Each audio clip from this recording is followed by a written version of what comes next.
두 번째 은혜란 제목으로 은혜를 좀 나누겠습니다. 말씀을 선포하도록 하겠습니다. 성경을 보면 여러 다양한 선지자들이 나옵니다. 수많은 선지자들이 나오죠. 즉 이사야, 에레미야, 다니엘, 에스겔과 같은 대선지자들이 나옵니다. 보통 그분들을 가리켜서 대선지자다 그렇게 이야기를 하죠. 또 요엘, 오바댜, 아모스, 요나, 호세야, 미가, 나훔, 스바냐, 하박국, 학개, 스가랴, 말라기와 같은 소선지자도 성경에 나와요. 여러분, 대선지자와 소선지자는 그 구분을 어떻게 짓느냐? 이 분량을 보시면 됩니다. 성경 분량에 따라서 대선지자라고 부르기도 하고, 분량이 이렇게 작은 장들 있죠. 요나서 같은 경우에는 4장 아닙니까? 이런 장들을, 이런 성경을 기록한 선지자를 소선지자라고 보통 부른다라는 것이죠. 어떤 분들은 대선지자, 소선지자니까요, 그분들은 키가 참 크고 또 이분들은 키가 작아서 그렇게 부르나 보다 그렇게 이야기하는데, 그게 아니라 우리가 성경 말씀을 보게 되면 이사야 같은 경우에는 66장이잖아요. 길잖아요, 여러분들. 66장이면 창세기가 50장인데 66장이면 굉장히 깁니다. 레위기도 우리가 그렇게 길다고 하지만, 예레미야도 길다고 하지만 이사야는 더 길죠. 아무튼 그렇게 에스겔, 다니엘 이런 선지자들을 보통 대선지자다 그렇게 부르곤 해요. 물론 사무엘도 선지자요, 엘리야와 엘리사도 선지자라고 감히 말할 수 있죠. 그런데 요나서를 통해서 만나게 되는 요나라는 인물을 보게 되면 선지자가 아닌 것처럼 우리를 착각하게끔 만듭니다. 왜냐하면 선지자의 사명인 하나님의 말씀을 순종하고 그 말씀을 따르지 않기 때문이죠. 이사야나 에레미야나 에스겔이나 하나님 말씀을 잘 따르거든요. 다른 소선지자를 보더라도 잘 따릅니다. 요나는 말을 잘 안 들어. 하나님께서 말씀하셨는데 그대로 실천에 옮기지 않죠. 그렇기 때문에 이게 요나야? 요나가 선지자야? 이렇게 의심이 들 만큼 좀 우리를 착각하게끔 만들어요. 과연 선지자가 맞나? 여러분, 선지자는 예언자이기에 하나님의 말씀을 대언하는 자죠.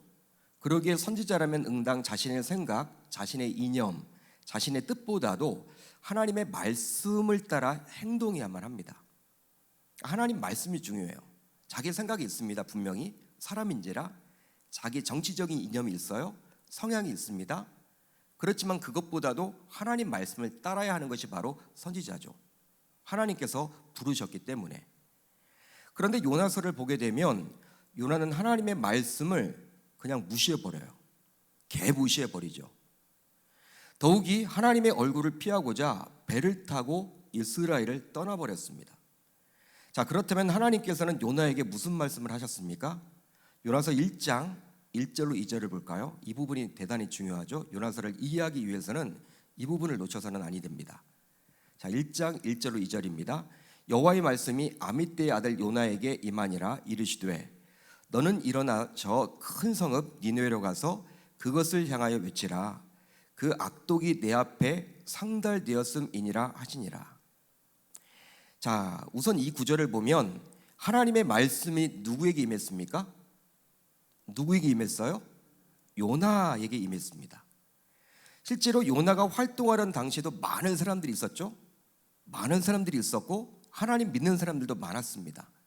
그 많은 사람들을 놔두고 하나님의 말씀이 누구에게 임한 거예요? 요나에게 임했다라는 거예요. 즉 요나에게 말씀하셨다라는 것이죠. 바로 그가 선지자였기 때문이에요. 선지자였기 때문에 하나님께서 말씀해 주신 것이죠. 자, 그렇다면 하나님은 요나가 어떻게 하기를 원하셨을까요? 무엇 하기를 원하셨을까요? 바로 일어나서 아수르의 수도였던 니느웨로 가서 그들의 악독이 하나님 앞에 상달되었다라고 외쳐야만 했습니다. 한마디로 현재 있는 위치에서 일어나는 거예요. 일어나서 니느웨로 가서 하나님의 심판을 외치라. 3개 동사가 나오죠. 일어나다, 그리고 가다, 그리고 외치다.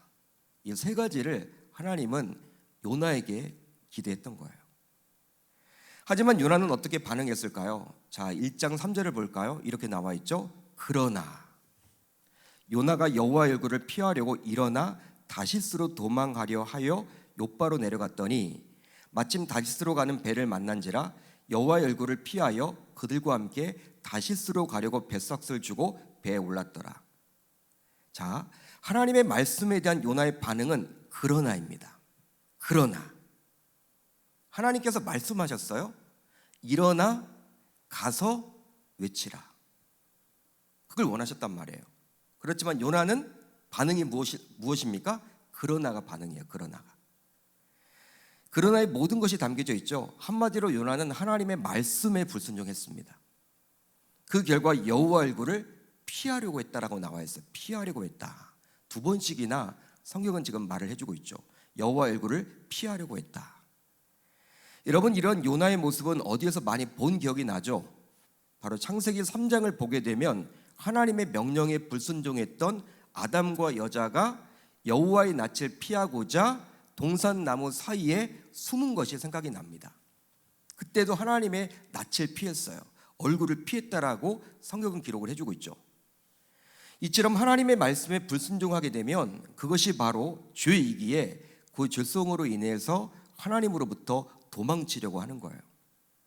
그러니까 하나님을 자꾸 볼 면목이 없다, 이런 생각이 드는 것은요, 죄로 인함이에요. 뭔가 죄를 지었기 때문에 하나님을 피하려고 하는 것이죠. 바로 아담으로부터 요나를 거쳐서 지금까지도 마찬가지입니다.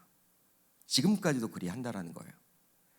따라서 사탄은 우리 신자들로 하여금 말씀대로 살지 못하도록 자꾸 우리들을 유혹합니다. 바로 이런 유혹에 신자들이 넘어가게 되면 어떻게 될까요? 자연스럽게 교회와도 멀어져요. 그리고 목회자와도 거리감이 생기고 궁극적으로는 하나님과의 관계에서도 멀어지게끔 됩니다.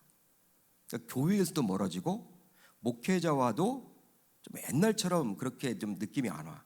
좀 멀어지는 것처럼 느껴져. 우리 목사님처럼 안 느껴져. 사단이 주는 거죠, 여러분. 그렇게 되면 말씀이 들리겠습니까? 그렇게 되면은 뭐 교회가 여러분들 즐겁겠습니까? 교회 나오기가 여러분 좋을까요? 그렇지 않다라는 거예요.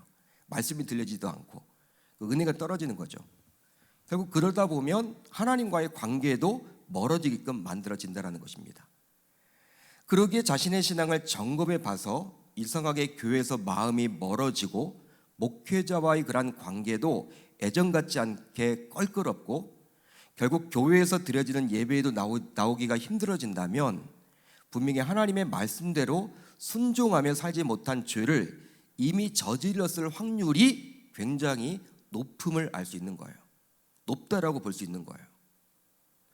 자, 그렇다면 요나는 왜 니느웨로 갈 수 없다라고 여긴 것일까요?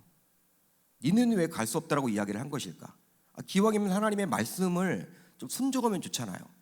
순종을 여러분 안 하려고 하는 사람이 어디 있습니까? 또 요나도 처음부터 여러분 이렇게 불순종했던 사람은 아니었겠죠. 순종을 했을 거란 말이에요. 그렇기 때문에 하나님께서 그를 선지자로 세웠겠죠. 그런데 오늘 말씀을 보게 되면 지금 불순종을 한단 말입니다. 왜 그러면 이렇게 불순종을 하려고 했을까요? 한마디로 니느웨 백성들은 자신이 속한 이스라엘의 철천지 원수였기에 그들은 하나님의 심판을 당연히 받아야만 했는데 그곳에 굳이 자신이 가서 하나님의 심판을 전할 필요가 없다라고 스스로 여겼기 때문이에요. 자신의 나라를 멸망시킨 적이죠. 주적이죠. 주적입니다. 아수르가 여러분 BC 722년경에 여러분 이 이스라엘을 이렇게 점령했죠. 아수르란 나라가. 그런데 그 니느웨가 아수르 백성들의 수도였습니다. 그렇기 때문에 그 땅 백성들은요 대대로 원수였어요. 당시 요나가 살던 그 시대 속에서 그곳에 당연히 하나님의 원수, 하나님의 선민인 이스라엘 백성들을 점령했던 그들이 당연히 하나님의 심판을 받아 마땅한데 굳이 선지자인 내가 가서 하나님의 심판 이야기를 할 필요가 있을까? 그 시간 낭비 아니냐? 그렇게 생각했을지도 몰라요. 그런 여러분 생각이 강했겠죠. 만약 자신이 가서 하나님의 심판을 외쳤을 때 그럴 일은 결코 없겠지만 그들이 회개라도 한다면 이것은 하나님의 공의에 어긋날 수도 있는 일이기 때문에 자신이 가지 않겠다라고 단정졌던 거예요. 갔다가 여러분들 괜히 그들이 회개하고 돌아오면 어떡해? 그런 꼴은 보지 못하겠다라는 것이죠. 그럴 일도 없겠지만, 그럴 수도 없는 일이지만 모르잖아, 사람 일은. 만약 내가 가서 하나님의 심판을 이야기했을 때 그들이 그냥 다 돌아온다고 이야기하고 회개하면 어떻게 되겠습니까? 자기는 그거 보지 못하겠다라는 거예요. 그렇기 때문에 가지 않겠다라는 것이죠. 그래서 결국 어떻게 되었습니까? 요나는 니느웨와는 완전히 반대 방향인 다시스로 도망하려 욥바로 갔다가 다시스로 가는 배를 만나 그 배의 값을 치르고 그 배에 승선했습니다. 그런 내용이 바로 1장에 나와 있죠. 여러분, 이런 요나의 모습을 보면 신자인 우리들의 모습과 별반 다르지 않다라고 볼 수 있어요. 실제로 신자인 우리도 또한 하나님의 말씀에 대해 순종하기보다 자신이 가진 정치적인 이념이나 성향이나 지역색에 따라 투표하곤 하죠. 여러분, 그게 우리들의 모습 아닌가요? 우리는 하나님의 말씀에 나와 있는 이 성경 말씀에 따라서 투표도 해야 돼. 삶을 그렇게 살아내야 돼. 여러분, 부모로부터 물려받은 그 정치적인 색깔, 그런 게 아닙니다, 여러분들. 하나님을 믿는 신자라면 하나님께서 정말 원하시는 사람이 누구인가 우리가 기도하는 가운데 그렇게 투표를 해야 되는 거예요. 그런데 자신의 정치적인 이념이 있어, 성향이 있어, 또 지역색이 있어, 그걸 가지고 투표를 한다. 이게 여러분들 요나랑 똑같은 거예요. 하나님 말씀을 개무시하는 거죠. 또 하나님의 말씀과 세상에서 통용되는 상식과 지식과 트렌드가 충돌할 때면 신자라면서도 우리는 하나님의 말씀이 아닌 세상에서 이야기하는 상식과 지식과 트렌드를 선택하는 경우도 참 많습니다. 자, 어떤 예를 들어보면 좋을까요? 여기 청년들도 좀 앉아 있지만 분명히 하나님께서 말씀을 통해서 불신자와의 결혼을 금하셨습니다. 이건 여러분 정말 말씀하셨어, 하나님이. 불신자와의 결혼은 금했다. 성경에 나와 있는 내용이에요. 제 말이 아니에요, 여러분. 즉 불신자와 직장 생활도 가능해요. 불신자와 사업도 가능합니다. 불신자와 교제도 가능하고 불신자와 운동도 가능해요. 또 불신자와 같이 공부할 수도 있습니다.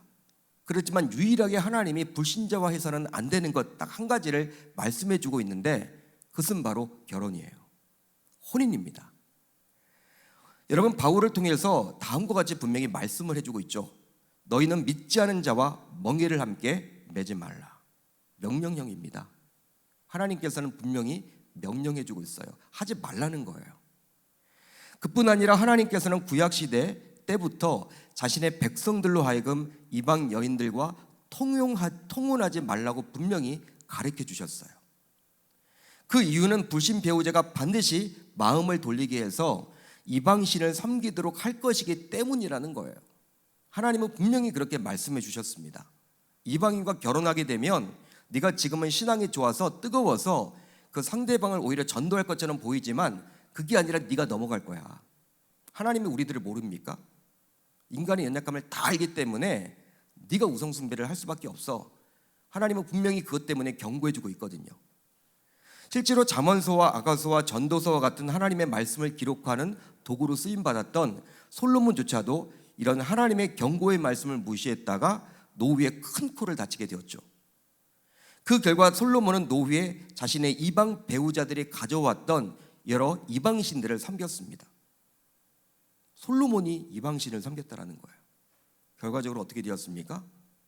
솔로몬 당대는 그 아버지였던 다윗 덕분에 살아남았지만 그때 솔로몬 때 나라가 갈라지지 않았지만 그 다윗 덕분에, 그렇지만 솔로몬 사후에 어떻게 되었습니까? 북이스라엘과 남유다로 나라가 쪼개지게 되었죠. 하나님께서 저주하신 거예요. 솔로몬 때문에 우상숭배를 했다라는 그 이유로.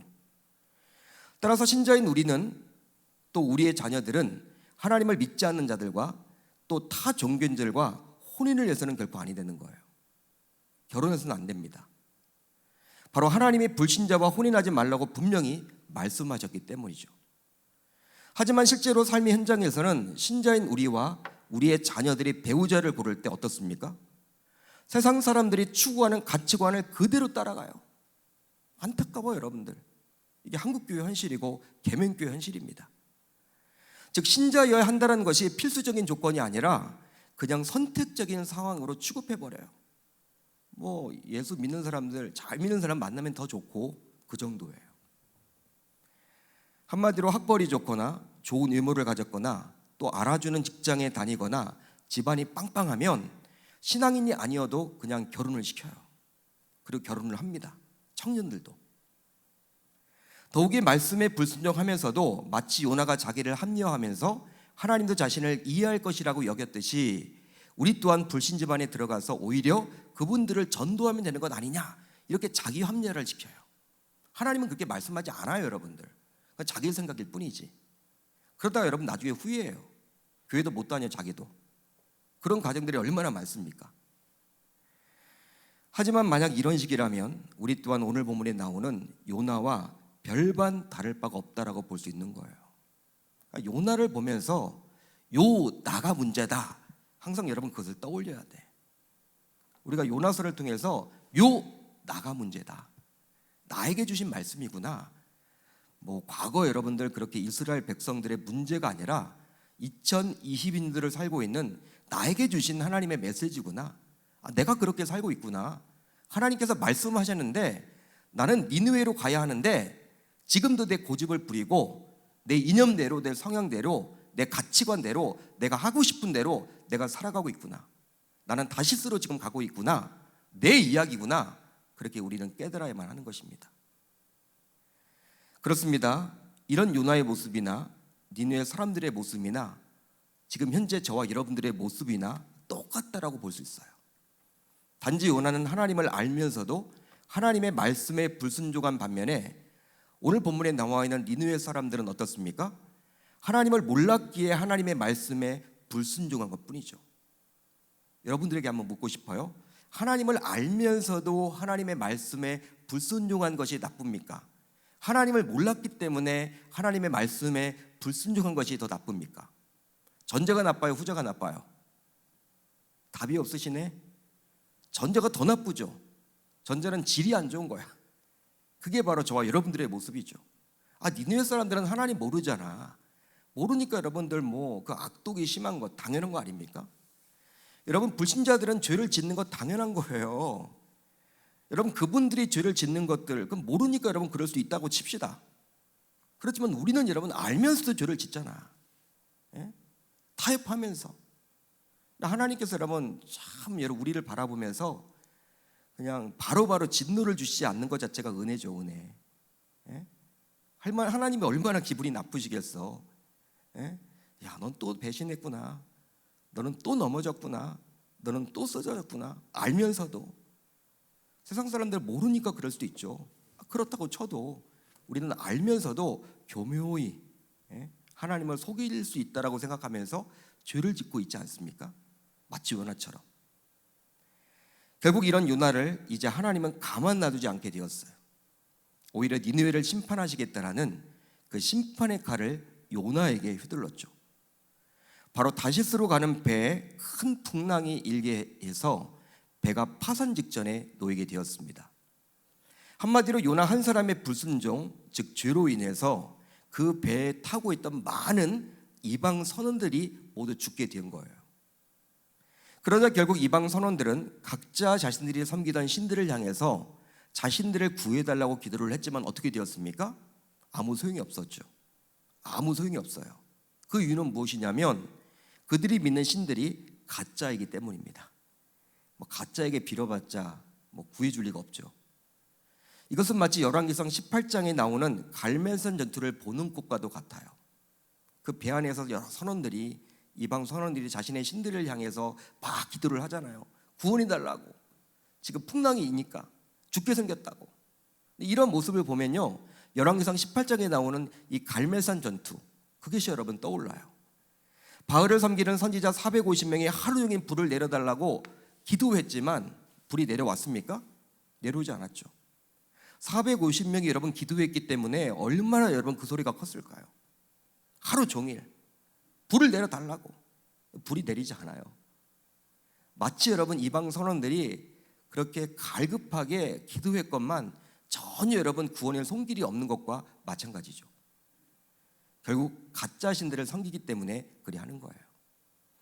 결국 그들은 이제 이 풍랑의 원인이 바로 요나 때문임을 알게 되었어요. 그러자 요나는 자신의 잘못을 회개하지 않고 오히려 자신을 바다에 던져달라고 요청을 합니다. 그러니까 자기가 여러분들 이렇게 밝혀졌어요. 요나가 제비뽑기를 하게 되죠. 그렇지만 그 제비뽑기가 정말 누구 때문에 이렇게 풍랑이 일어느냐 이걸 묻는 작업이었는데 딱 요나가 뽑은 거야. 수많은 사람들 가운데 하나님께서 그렇게 몰아가는 거죠. 그렇다면 여러분 요나가 좀 양심이 있다면 야, 나 때문에 이렇게 이방 선원들까지 다 죽게 생겼다 이런 마음이었다면 하나님 앞에 철저하게 회개를 해야 되겠죠. 여러분 우리가 요나라면 회개하지 않을까요? 양심이 있지. 그래도 지금 다 죽어가는데 자기 때문에 지금 배가 파산 위기에 지금 놓여서 지금 그 이방 선원들이 다 지금 죽을 지경인데 하나님 살려달라고 구해달라고 용서를 구해야 되지 않을까요? 그런데 오늘 말씀을 보면요, 여러분 요나는요 회개하지 않아요. 자신의 잘못을 인정하지 않습니다. 자신의 잘못을 인정하지 않는다니까요. 끝까지 여러분들 어떻게 합니까? 그냥 바다에 그냥 던져달래요. 가룟 유다가 마치 회개하지 않고 자살을 택했듯이. 하지만 하나님은 이제 요나에게 한 말이 있었기 때문에 요나가 바다에 던져졌지만 그 말을 성취하고자 요나를 죽이지 않고 큰 물고기를 그 바다에 급파해서 요나를 삼키게 했습니다. 이제 요나는 3일 밤낮을 물고기 뱃속에서 머물게 되었는데요. 그러면서 그 3일 밤낮 동안 요나는 드디어 하나님께 매달리기 시작합니다. 그 내용이 바로 요나의 기도, 바로 요나서 2장에 잘 기록이 되어 있죠. 오늘 하늘 양식에도 나와 있고 새벽 기도회 때도 우리가 살펴봤던 본문입니다.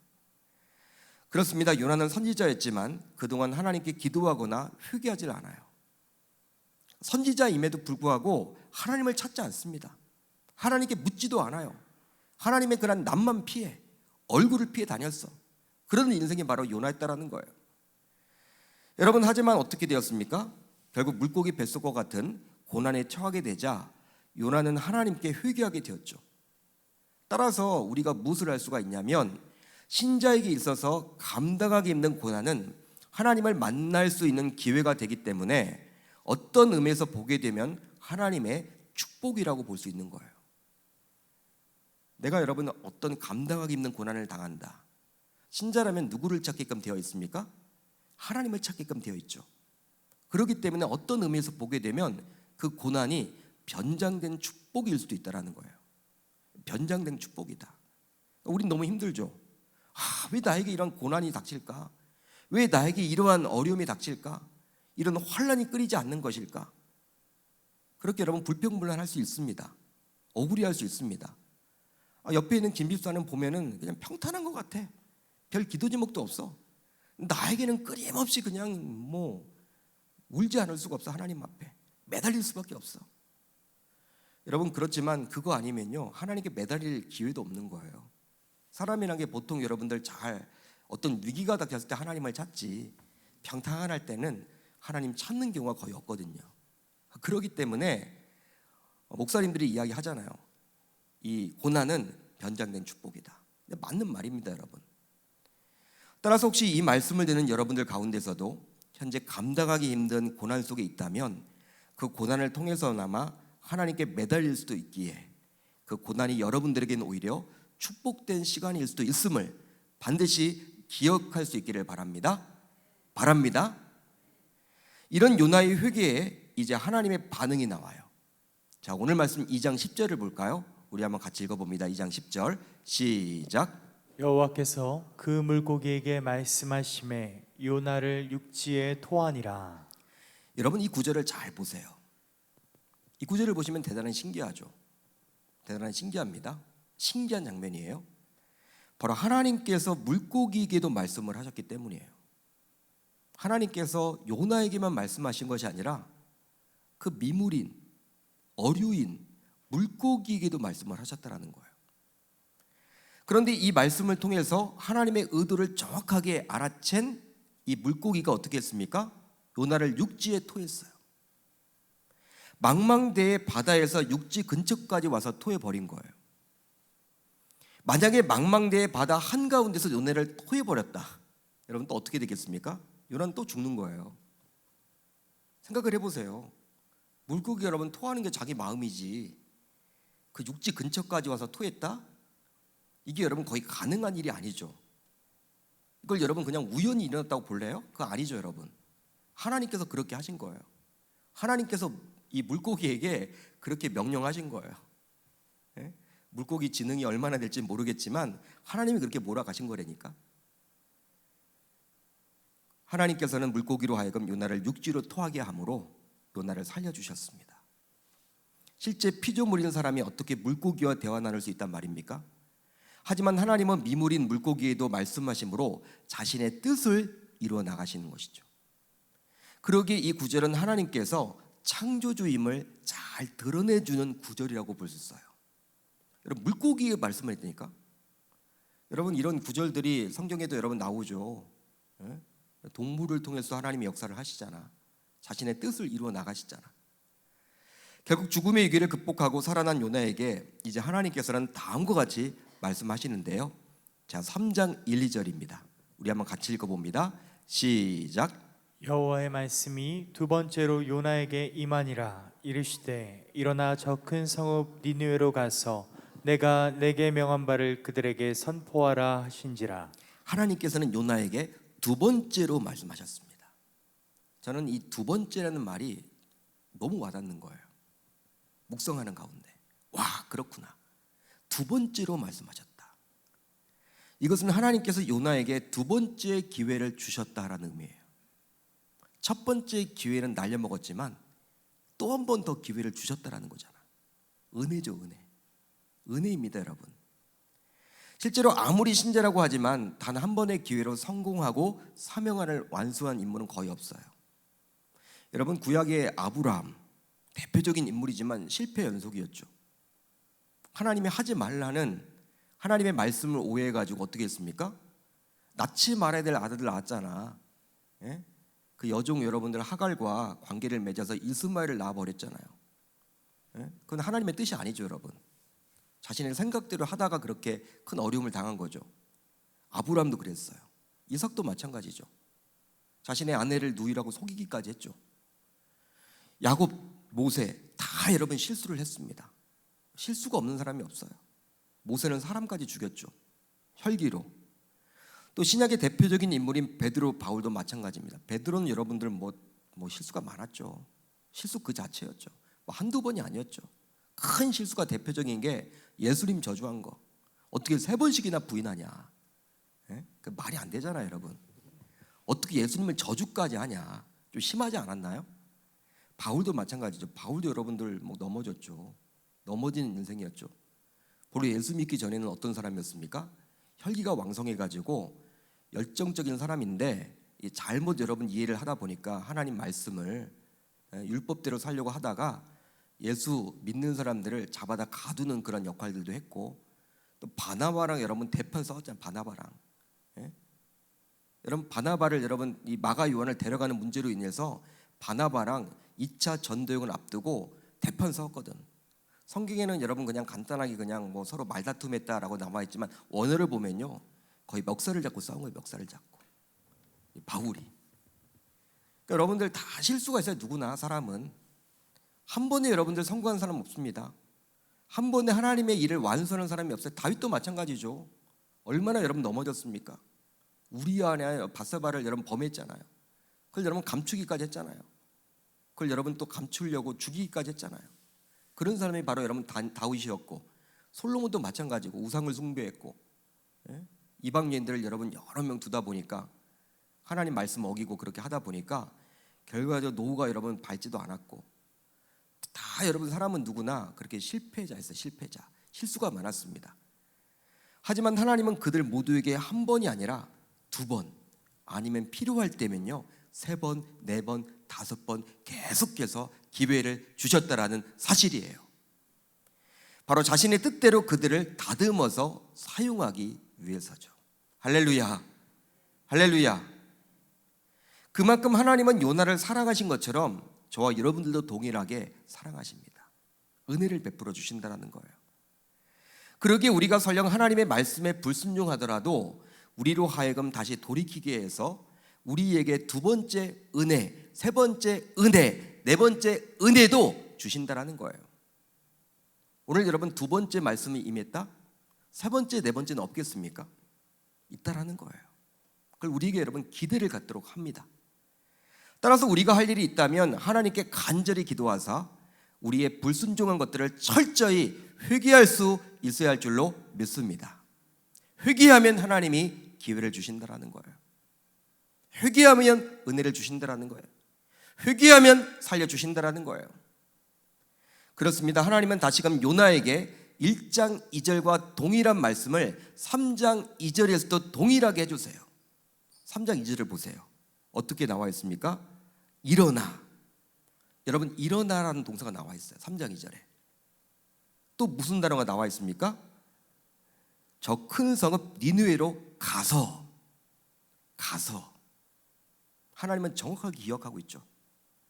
여러분 또 어떻게 나와 있습니까? 내게 명한 바를 그들에게 선포하라.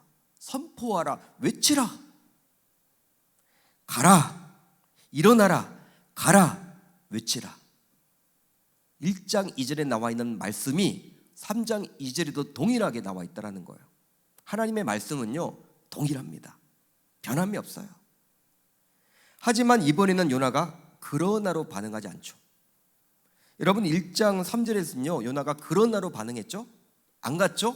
불순종했죠? 그렇지만 이제 3장에 들어서는 어떻게 합니까? 그러나로 반응하지 않고 대신 3절로 4절을 볼까요? 이렇게 나와 있어요. 요나가 여호와의 말씀대로 일어나서 니느웨로 가니라. 니느웨는 사흘 동안 걸을 만큼 하나님 앞에 큰 성읍이더라. 요나가 그 성읍에 들어가서 하루 동안 다니며 외쳐 이르되 40일이 지나면 니느웨가 무너지리라. 일어나라. 가서 외쳤잖아요. 일어나서 가서 외쳤어요. 이번에는 순종했습니다. 말씀대로. 그리고 그들에게 하나님의 심판을 외쳤죠. 어떻게 외쳤습니까? 40일이 지나면 니느웨가 무너지리라. 정확한 하나님의 심판을 이야기했어요. 여러분 요나는 지극히 간단하고 무성의하게 외쳤죠. 40일 후에는 어떻게 된다? 니느웨가 무너진다. 그 말만 한 거예요. 대단히 여러분 심플하죠. 성의가 없죠 여러분들. 왜 너희들이 어떤 죄를 지었길래 막 이렇게 구체적으로 하지 않습니다 여러분. 심플하게 여러분 그냥 전했어요. 무성의하게 외친 거예요. 실제 요나가 자신이 지금까지 생각해왔던 생각과 이념과 가치관과 다른 하나님의 말씀이 이해가 갔기 때문에 순종한 것은 결코 아니에요. 자기가 여러분 이성적으로 이게 이해가 됐기 때문에 우리 1장에서 여러분 이해가 안 돼서 자기가 생각하기로는 이 니네는 벌을 받아야 돼. 하나님의 벌을. 자기가 갈 필요가 없어. 괜히 갔다가 또 그들이 회개하기라도 하면 큰일 아닙니까 여러분. 이것은 말이 되는 거 아니거든. 여러분 그렇기 때문에 그 자신의 이성적인 생각으로 그냥 다시스 가는 배를 탄 거야. 그렇다면 3장에서는 지금 여러분 순종을 하고 있죠.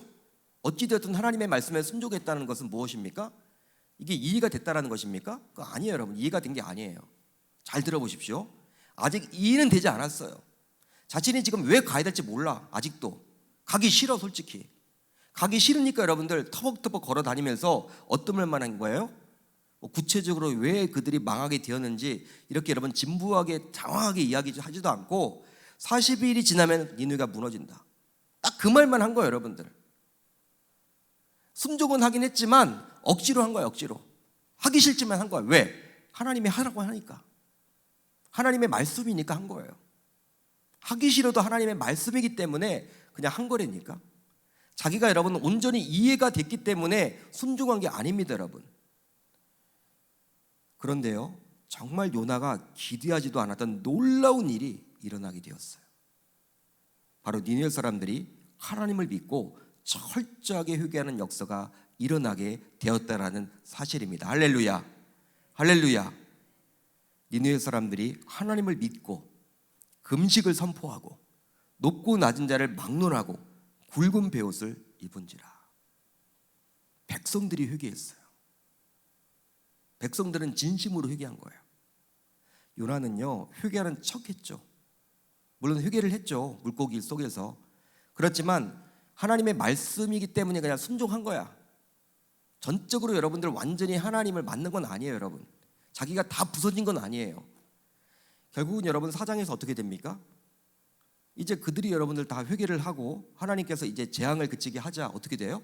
40일 후에는 하나님이 재앙 준다고 했는데 여러분 왕부터 해서 뭐 가축들까지 니느웨 백성들이 다 회개를 하는 거야. 하나님은 이제 재앙을 그쳤죠. 요나가 화가 나요, 화가. 그래서 하나님 앞에 자기를 죽여달라고 이야기를 해. 아직도 여러분 무너지지 않은 거예요. 여러분 그게 바로 요나였습니다. 그렇지만 그 요나와는 달리 오늘 말씀에 나와 있는 니느웨 백성들은 단순히 그 말 한마디, 요나의 그 말 한마디, 40일이 지나면 니느웨는 무너진다, 망하게 된다, 그 단순히 네 마디의 그 말 한마디를 듣고 오늘 말씀을 보게 되면 하나님을 믿게 되었고 금식을 선포하게 되었고 높고 낮은 자를 막론하고 굵은 베옷을 입는 놀라운 역사가 나타나게 되었다라는 사실이에요. 요나랑 여러분 완전히 대조를 해주고 있죠. 여러분 하나님께서는 지금 이것을 통해서 무엇을 말씀하고자 하는 거냐면 요나 자신이 지금 이스라엘 백성들을 상징하는 거거든. 이스라엘 백성들은 항상 선민의식에 사로잡혀 있었어. 자기들은 나름대로 하나님을 잘 믿는다라고 여겼던 백성들이었어. 그렇지만 이방 백성들은 손가락질을 했어. 하나님 믿지 않는다라고, 그리고 구원을 받을 수 없다라고. 그런데 오늘 말씀을 통해서 우리는 무엇을 알 수가 있습니까? 요나로 상징되는 이스라엘 백성들은 회개하지 않아요, 여러분들. 회개하는 척하고 있죠. 하나님은 은혜를 베풀어 주지만 아직도 완전히 100%, 180도 달라진 건 아니에요, 여러분. 자기가 100% 이해가 돼서 그렇게 하나님 말씀에 순종했던 사람은 아니었어. 더 악랄하죠. 그렇지만 이스라엘 백성들이 그렇게 손가락질을 했던 니느웨 백성들은 하나님을 믿는 역사가 나타나게 되었고 회개하는 역사가 나타나게 되었고 굵은 베옷까지 입어서 철저하게 눈물을 흘리면서 하나님 앞에 나오게 되었다는 사실이에요. 그러니까 누구의 잘못이 더 크냐? 지금 하나님이 요나를 통해서 이스라엘 백성들에게 지금 묻고자 하는 거예요. 너희들이 더 잘못이 크다라는 거예요. 너희들은 원수의 나라 니느웨라고 이야기하겠지만 내가 보기에는 똑같다라는 거예요. 아니 오히려 너희들이 더 악하다라는 거예요. 지금 하나님께서 그 말을 지금 해주고 있다는 것이죠. 여러분 이 시대 속에서 우리가 이 말씀을 적용해 보면요, 하나님께서 신자 가운데 불신자들이 있습니다. 신자 가운데서도 하나님의 말씀을 순종하지 아니하는 불신자들이 있다는 거예요. 그들이나 세상 불신자들이나 바라볼 때 동일하게 바라볼 것이고 오히려 하나님 믿는 척하는 위선적인 그 신자들을 더 책망하고 있는 본문이라고 볼 수 있는 거예요. 불신자들은요 회개하고 여러분 돌아올 기회라도 있어. 그렇지만 하나님을 적당히 믿는 분들이 있어요. 다 안다라는 것이죠. 웬만큼 교회 문화도 익숙하고 또 성경 말씀도 한두 번쯤은 읽어보았기 때문에 목사님이 어떤 얘기 하겠다 주보만 보면 딱 여러분 이해가 딱 되고 종교적인 그런 분들, 하나님의 입장에서는 여러분 어떤 분들이 더 그냥 토해내고 싶을까? 토해내고 싶었을까? 불신자보다도 오히려 믿는 척하는 가식적인 분들이 더 하나님은 더 토하고 싶은 그런 환경일 거라는 거예요. 그게 바로 이스라엘 백성들이고 바로 이 시대를 살아가는 저와 여러분들의 모습이 아닌가, 우리가 우리의 그런 모습을 점검해 봐야 하는 것이죠. 그렇습니다. 그 악한 니느웨 사람들이 신부를 막론하고 철저하게 회개하는 역사가 나타났죠. 바로 자신의 생각대로 쉽게 회개하지 않을 것이라고 판단했던 요나를 하나님께서 도구로 사용해서 말입니다. 결국 하나님께서는 이런 그들의 회개를 받으사 니느웨를 심판하시겠다라는 자신의 뜻을 돌이키셨습니다. 할렐루야, 할렐루야. 여러분 이렇게 되도록 하나님께서는 요나에게 두 번째 은혜를 주셨던 거예요. 두 번째 은혜. 따라서 저와 여러분들은 설령 내 생각과 내 성향과 내 이념과 내 상식과 내 가치관과 내 양심과 내 양심과 말씀이 대치될 때 요나처럼 자신의 생각, 성향, 이념, 상식, 가치관, 양심을 고르는 것이 아니라 설령 이해가 잘 되지 않더라도 하나님의 말씀이기에 그 말씀에 자신을 순복하고 순종할 수 있어야 할 줄로 믿습니다. 왜 그렇습니까? 하나님은 자신의 뜻을 반드시 이루시기 때문에 그래요.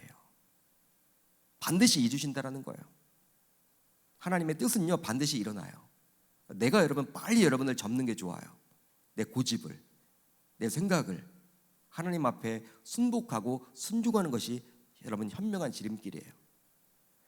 이제 이 밤 말씀 앞에 자신의 생각, 자신의 이념, 자신의 성향, 자신의 가치관, 심지어 상식과 트렌드조차도 굴복하겠다라고 다짐하고 결단하는 우리가 모두 되실 수 있기를 우리 주님의 이름으로 축원합니다. 축원합니다. 여러분 우리들은 바로 요나입니다. 요나. 이 시대의 요나예요. 하나님의 말씀대로 살지 못해요.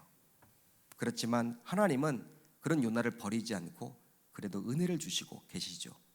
두 번째 은혜, 세 번째 은혜, 네 번째 은혜도 있음을 우리가 예상해 볼 수가 있겠죠.